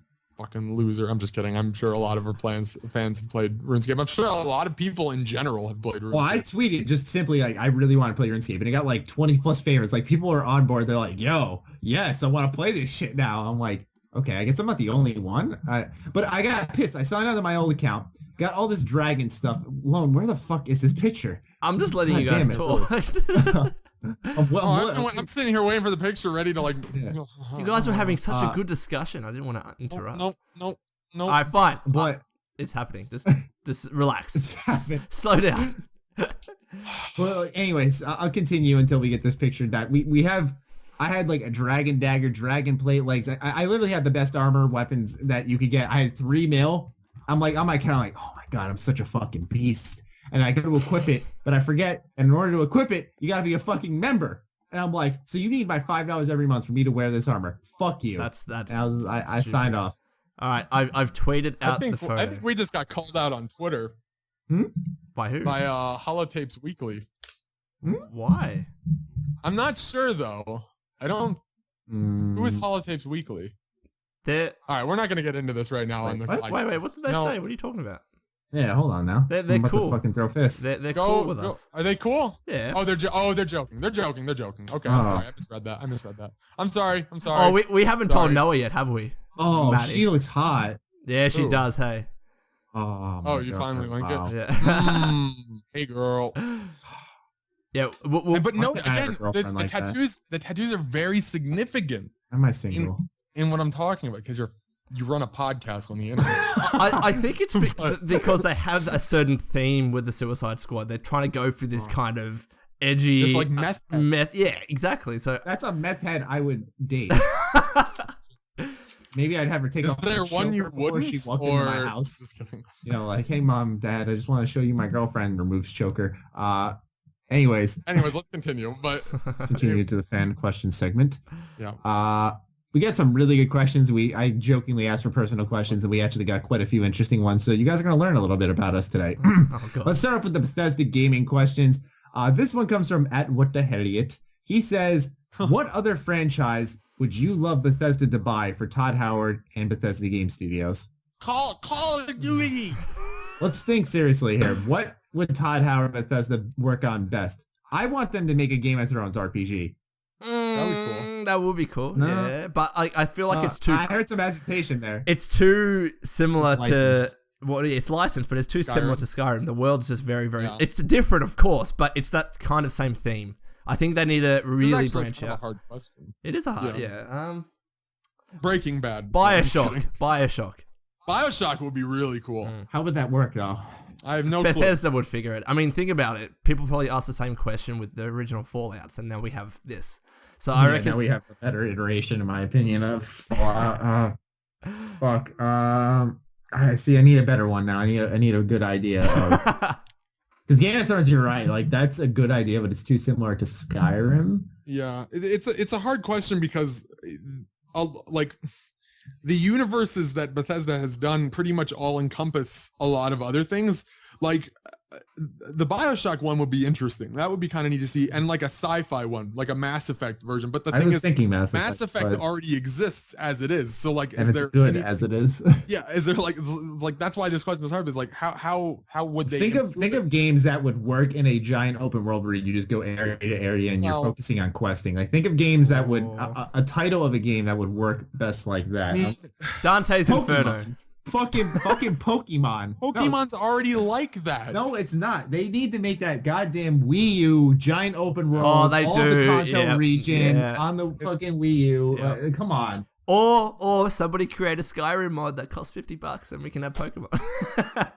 I mean, dude, I played a Pokemon mod for my channel once. It was actually pretty funny. I was wearing a stupid backpack and fucking like I know Pokemon hat. You can do it in Minecraft, but it's like obviously you want those upgraded next gen graphics. You want it to be immersive. So that would be cool. That's a good one. I like that. I'd like to see Bethesda return to their Wayne Gretzky hockey roots and no, Wayne Gretzky. Just wipe out EA Sports' NHL and just give them some fucking competition. That would be a great Wayne Gretzky. Seriously, they used to fucking make those. I know. I think they make gridiron football. Because we know things about the company we made a podcast around, Matt. I think they made racing games as well. I might be wrong there. I'm not sure. I know they made sports game as a whole. That'd be cool, even though it's already kind of been done. But I guess Lord of the Rings would be another cool universe for Bethesda. And no, Skyrim. I don't think Lord of the Rings or Skyrim are alike, Noah. It's fantasy. That's the thing. It's just it rivals back to the fantasy universe, and though they are different, they're still pretty similar. Like there's things that are different, but there's things that are similar. All right, Genius, why don't you suggest an idea then? I don't really have one. Okay. Ninja Turtles. Ninja I Turtles. don't have one because Ninja Turtles. I don't want to say it's all been done, No, but I'm it's like, serious. Either Bethesda or Rocksteady needs to make Wait, a Ninja what? Turtles game. no, shut the fuck up. No one wants a goddamn open world Ninja Turtles game. Are you That's the serious? Okay, it'd probably be pretty cool. If It'd be pretty cool, but you know what? I'm tired. Okay. We haven't seen a good Ninja When Turtles was- game in forever. when was You the realize last- how much when this was bothers the me. Okay, when was the last good Marvel game? It's not Marvel. It's Ninja Turtles. I'm sorry, not Ninja Turtles. Okay. That's not what I meant. Okay. I was confusing a lot of different things right there. I'm sorry. I know. Okay. Fucking hell, mate. When, okay, well, let's go to the question though. When was the last good Marvel game? Okay, but what I was saying was I was like attributing it with superheroes, and I mistook it in my head for, but okay. Seriously though, when was the last like okay Ninja Turtles movie / game? Man, it's been since like 05. Fucking It's been like longer since 05. It's been like since the arcade machines on the were Super out. Nintendo. That was a good Ninja Turtles. Yeah. game. It was that Turtles in Time. Oh my god. The thing is, like, there's been these huge attempts at reboots, and they're just never as good. Unfortunately, there's certain franchises that just can't translate well, no matter like what medium they're in, like of outside of what they originally were made for. Just imagine it. You got Rocksteady's kind of Arkham combat system. You have each Ninja Turtle with their own distinct combat style. You know, you could create like an upgrade tree around this stuff, give them the gadgets because Donatello creates all the gadgets. You have New York City as an open world that's always filled with crime. You have this interesting character tree full of amazing villains throughout the comics and the shows. It's like there is so much room for a good-ass Ninja Turtles game. Just no developer thinks to themselves, fuck, we should go make one. And it just upsets me because Activision is a bunch of fucking pricks and has to own everything. Oh my Well, God. he's not wrong. No, he's not They wrong. have to own everything. Oh, money? Oh, yes, get me Oh, that. EA is the same way, Fuck EA. and Ubisoft is morphing into that as well. Fuck Ubisoft. Fuck Ubisoft. The thing is, like, what pisses me off is, like, okay, DC has had really good games, and I keep going back to Marvel and DC, but DC has had some pretty awesome games come out within the last few. You know, Rocksteady has done their course with the Batman games, you know, and they've been fucking good. You know, they have been fun to play, good combat, you know, more or less original, you know, but Marvel just can't do it. They just can't. Deadpool was awful. Okay, it just was. It was such a bad game. It was. You loved it, but I know I- why you loved it. You had fun with what? It was such a gross, cursing, stupid Mess. game. But Yeah. you know, Deadpool's still a good character. He breaks the fourth wall and stuff. You know, Yeah. and I get that, and that's cool. But it again, I keep going. You know, they just can't come out with that really awesome Marvel game. If they Like, took that what really, the Daredevil Netflix series does on how dark it is and anything, I don't know if you guys watch it, and they translate that into a game universe. Oh my god! Like, but Marvel like can't do that. Marvel has TV and movies down, but they're gaming. Not focused. even. What? Some of the movies have been terrible. Bro, you need to suck my. Some of them, Okay. not all of them, but some of them. Like the Avengers are cool. Don't get me wrong on the Avengers, but I think like, the Avengers is overrated. That's the thing. I do too. That's the thing. Like, Oh, we're seeing eye I to eye now. Well, I didn't want to say it because I was afraid you were gonna be like, "You're stupid." Like, it's not that I don't like the Avengers. Don't get me wrong; they're awesome. But people like go after them as a cult. These are the best thing. I was like, it's cool. It's interesting. Like, it's neat. But like I could be fine without it. Like, you know. I don't really bat an eye to it, and that's just my opinion. Now, my opinion doesn't matter, obviously, you know. But and there's going to be people disagreeing with us to no end in the comments about this. I'd like to mention that we went from talking about what franchise we'd want Bethesda to get for Todd Howard. This was my fault. This derail was my fault. Yes. Next question. We'll go on to the next one. All right. Next question is from @HolloWmemory. He or she asks, would you like Bethesda to do a marketing technique like Black Ops 3 where they hide messages in files and codes? Abso-fucking-lutely not. Yeah. What? Am I the only one who's like... I don't want to have to do homework to figure out what the commercial the fun is. Of it is like, That's I mean, as a the YouTuber, it's excitement, fun yeah. to solve. And Okay, then as a when you're a YouTuber- viewer watching it and having to explain to you, you're like, oh man, wow, I can't believe that. Think What of the happens Survivor. next? The Survivor Yeah, I was was gonna so say, much the Survivor- fun. Yeah. Oh my god, yeah. Oh. but Every day I come home from school and just decode anything I could on the Survivor 2299 for like 3 hours. I fucking- It's literally like a fucking additional homework Well, assignment. but that's the thing. New Fallout 4 trailer. Show me the game or show me whatever you want to show me. It's probably just going to be a CG trailer panning out through different places similar to the Fallout 3 trailer, but I'm okay with that as long as it's something fucking solid. But I don't want to have to be like, oh, releasing, and then like a 4, and that's, or like something. We found a 4 inside a 4, the context of the website, like in Braille, and it's like in a French website somewhere. like I don't want that. I don't need that. Just tell me. The community will find all that stuff out. You just have to sit back and watch. Because trust me, I know we get this shit all week. Reddit fucking just hounds that shit. Reddit and Twitter now are just like these hubs for. But it's so unlikely decrypting that information. Bethesda is trying to do that kind of stuff, like that hidden mess. It's just so unlikely. I hope they do. So cool if they did. I mean, it's interesting. Like back in the Survivor, you had all of these like Fallout fans that come out and think, oh yeah, I can speak 5 different languages. This is what this is. Oh, I know how to fucking do Braille. Or, Yeah. holy shit, there's I a know- lot of I know Morse diverse code, people. it's like, I oh, know shit. Morse code. Like, holy crap. All of these people are Fallout fans and they're so different. Like, that's what I really liked about it. Yeah, like when you called during the Survivor 2299, they had this phone number set up for the website, and when you called it, it gave you Morse code. You decode that Morse code, then you have to use like a certain type of cipher because it's like a reverse Morse code that has like this certain different type of tone to it. It was like this whole fucking science. I still believe to this day, Bethesda, you had a part in this. You had a part in this. I don't, not at all. One guy did not do this all. Don't Probably tell was me. one guy, but I don't think it was Bethesda. It probably was a team of people, like, This is a team of fucking geniuses. Wait, is the Survivor website back up? Did we know that? Yeah, we talked about that last week. It just says Survivor 2299 coming soon. Oh boy. Fucking. Do you reckon Bethesda has a part to play in that too? Don't know. Yes. Yeah, that's going to be there's a reason that they own that website now. And it's because they want. That's a well, think about it. Really when good you typed point. in Survivor 2299, it redirected you to Bethesda sites. Now when you type in Survivor 2299, it now just says the Survivor 2299 coming soon. Wait, does Bethesda own the website now?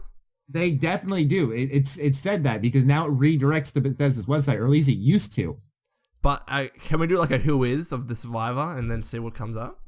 Can we do that right now? Yes, we can. might have some breaking news for you folks. I don't know. Go ahead. I'm sitting here watching partial YouTube videos and on my phone, and I've been doing that this entire podcast, but I've been engaged, so I'm not distracted. There's Survivor. I'm doing it right now. This is going to be interesting if we find out something. Yeah.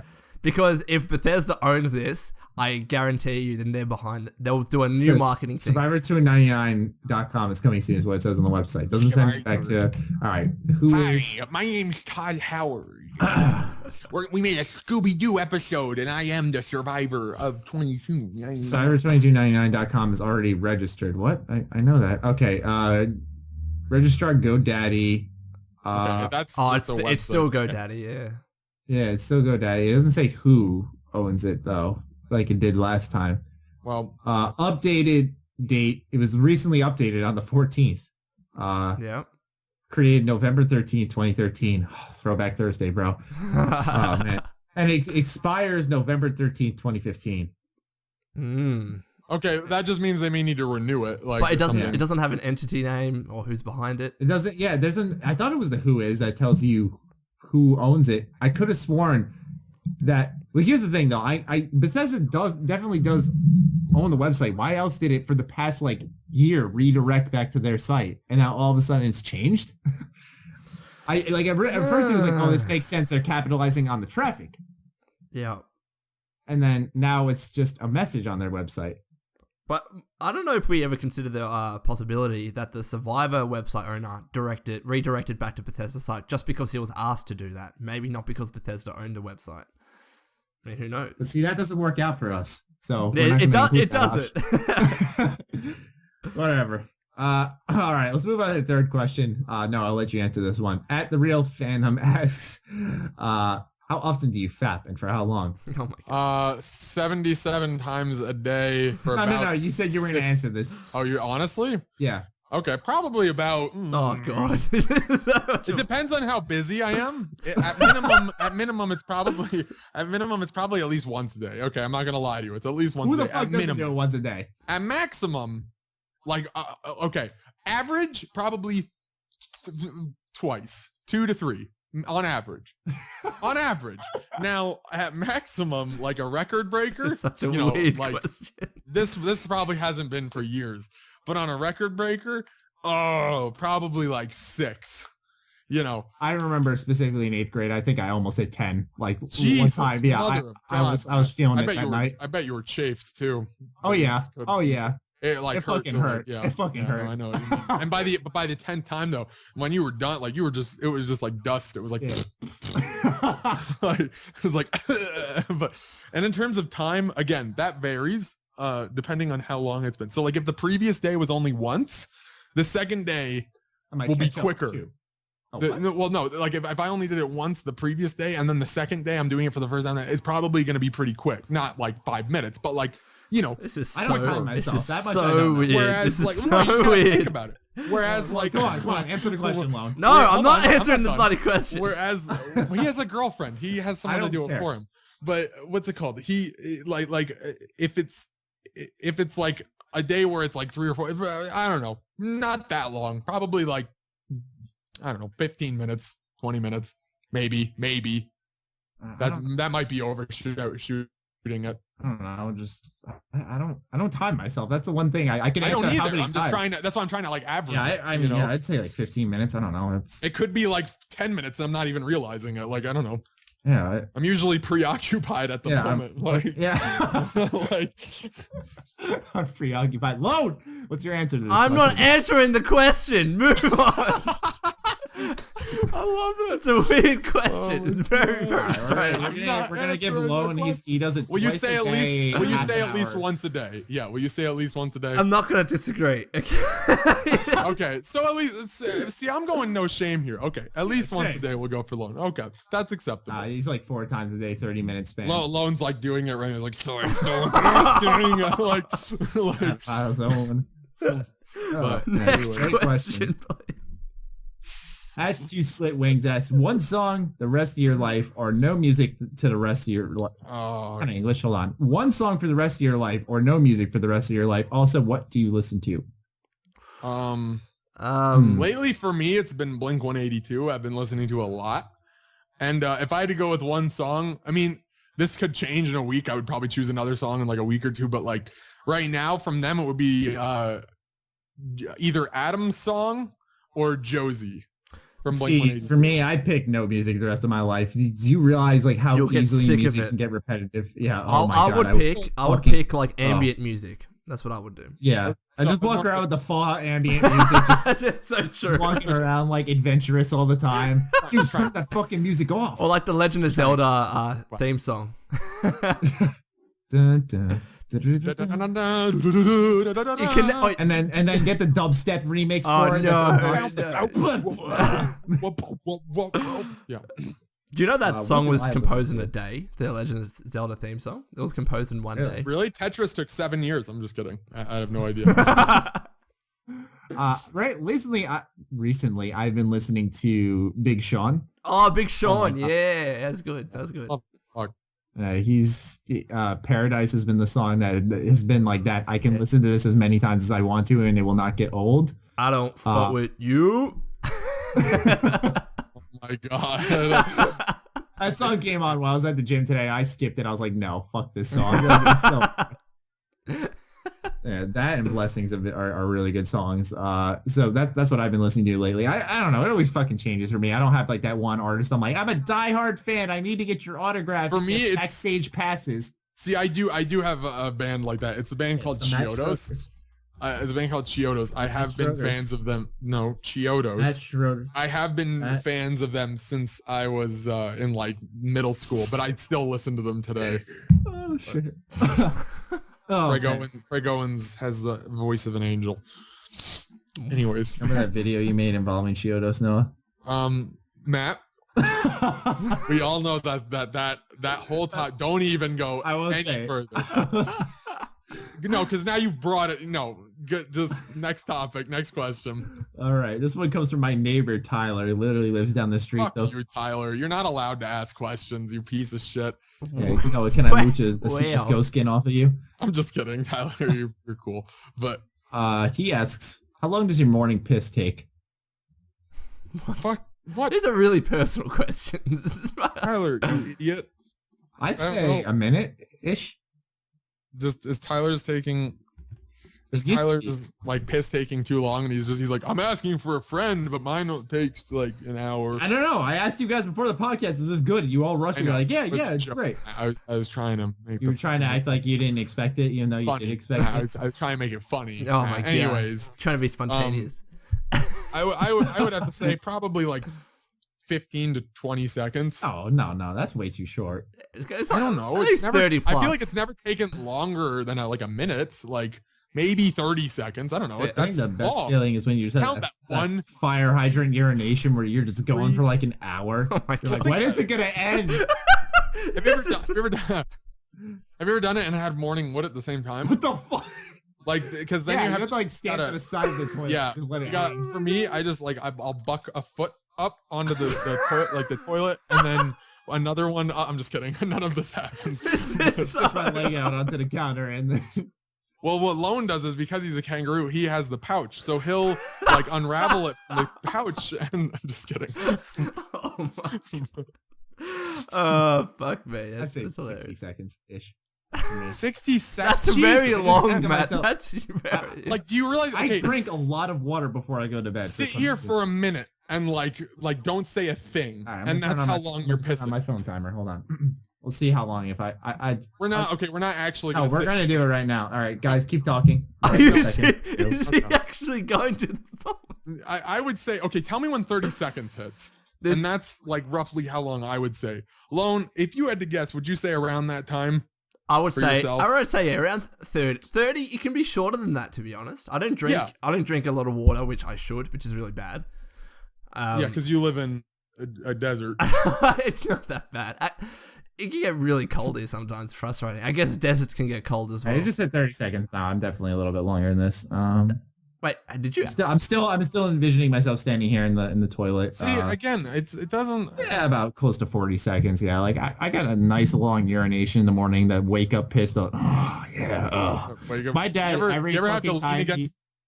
every time he wakes up and takes a piss in the morning, I just hear the loudest fart come from the fucking bathroom. It's disgusting. Every fucking morning, you see him peeing and all you hear your. Oh. Why do you say these things? I'm comfortable. And only real listeners ever have to listening this far in. Yeah, you ever have to lean against the wall? Like as you take, because your like legs are tired or something. You have to like you put your hand against the wall. I've had to do that before. Not because I'm about to like faint, but just because it's like I don't feel like standing on my feet.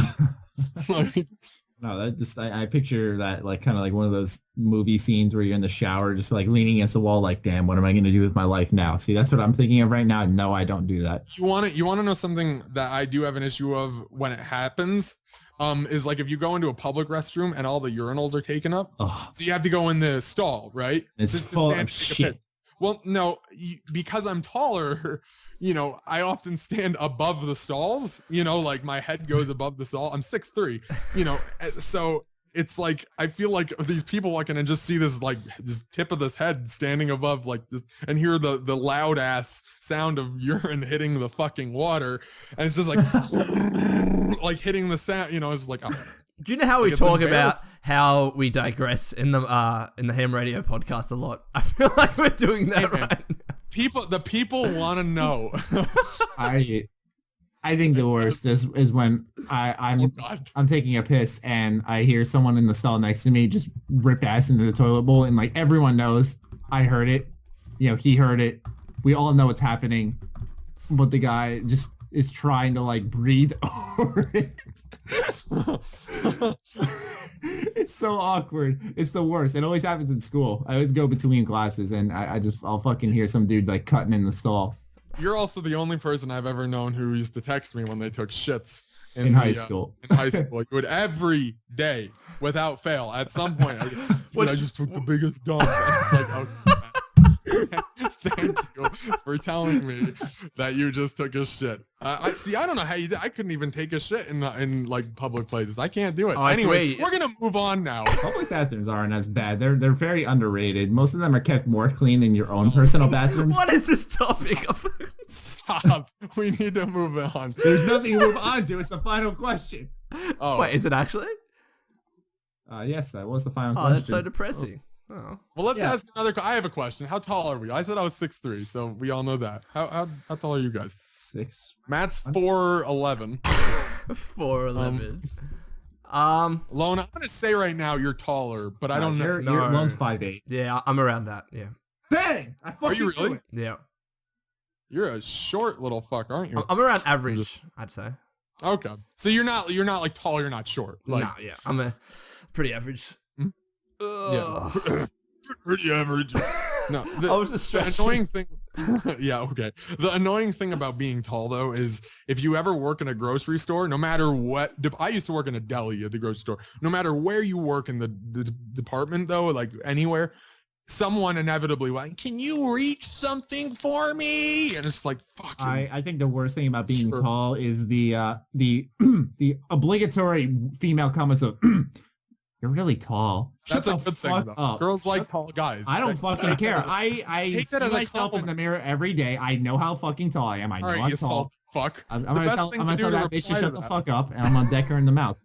The best thing to do to reply to that though is just like say, oh yeah, I noticed. You know, like just what else? I push them into a table and like I make a scene.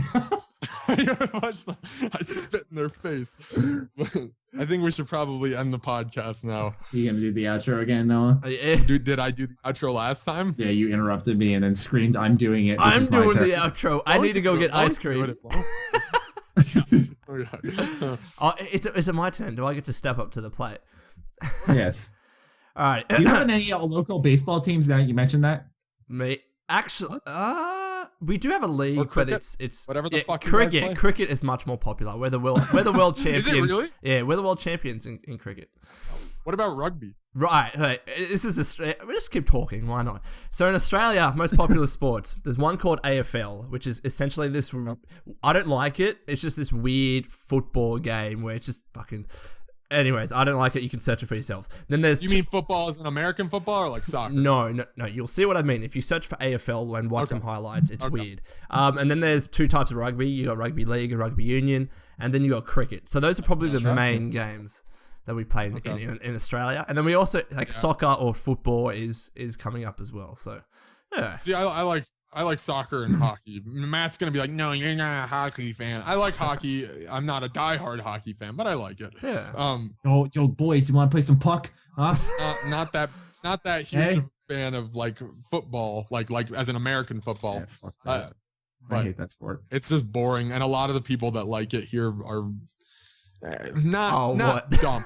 I don't mean dumb, but like well, at least where I am in the U.S., they're like really aggressive about it, like overly aggressive, and it's just like chill out. Yeah, the one time I said in public that I didn't like football and then I play hockey, everyone was like, "What the fuck is wrong with you?" I'm like, "I'm sorry." Stupid idiot. Would you like to come lace up some skates and try to play the sport I play? Like that's what I always say. Would you like to go and try and lace up some football pads and get hit at like 80 miles an hour by a 6'4"? That's different though. That's 300-pound guy. So he said hockey, I could take a hit, but like in fucking football. See, I used to play rugby, and that was a lot of fun. And I was small compared to everyone else on the field. And you were quick. I was the halfback, which is essentially like, I don't want to say, I was the playmaker, but that's the position I was in. And I would like pass the ball and then just get pummeled. Like people would just floor me to the ground. All right, finish. Like team, get ready for the next round. Like when it takes so long to respawn because I'm just down on the ground.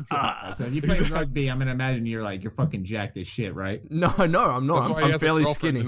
I'm fairly skinny. It was an interesting time, but I just always wanted to play it. And then it was interesting. There was this one time where were playing in the oval, which is next to the hospital. And funny enough, I decide to break my thumb, and I'm like, oh, this feels weird. I'll keep playing for 20 minutes. Yeah, that wasn't a good idea. So I'm like, all right, I'm just gonna walk across to the hospital, call my dad, saying, hey dad, broke my thumb, and then that's when I stopped playing rugby. It was kind of depressing. Australians, am I right? Yeah, exactly. we stick through the injuries. Yeah.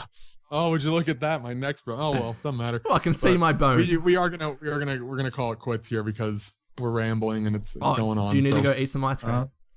Yeah, I gotta go get some ice cream. Yeah, B-dubs and ice cream. No, actually, I would love to get B-dubs right now, but. All right, well, I'll end it. So anyways, I was going to say Wastelanders because that's what I like to say. Anyways, listeners, if you've reached to this point, thank you for tuning in. Matty and Noah, as always, been a pleasure. Yes. Yeah, be sure to answer the fan question to join in potentially in one of the future. Use the hashtag H.A.M Radio Time, not H.A.M Radio Podcast, because we know what that is.